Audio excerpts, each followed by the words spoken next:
be really hard to come up with the exact right name. And you can go through several names sometimes until you find the right one, and you go, oh yeah, that's who he is.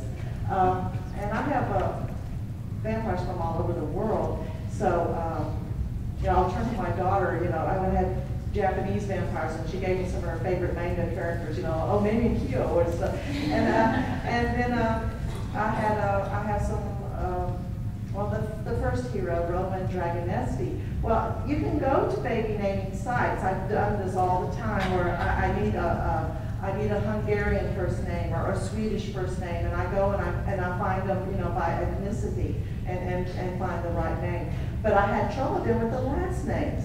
And so for like Roman Dragonesti, Dragonesti is actually a small village in Romania. I went and looked it up on a map. And so, and Laszlo Vesto, who is a Hungarian, Vesto is a village in Hungary. That's because I didn't know how to find last names that would be authentic for a certain country. So I just go to a map and I find some obscure little village somewhere that no one's ever heard of, and all of a sudden that's his last name.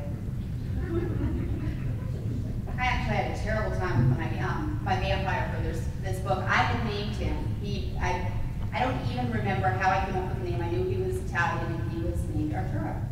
And my editor read the manuscript and she said, love the book, not wild about the name. So I went back and I said, okay. And I tried. I named him. I think I had 30 names, and I kept renaming him, and he did not like anyone. He would not cooperate. He hated them.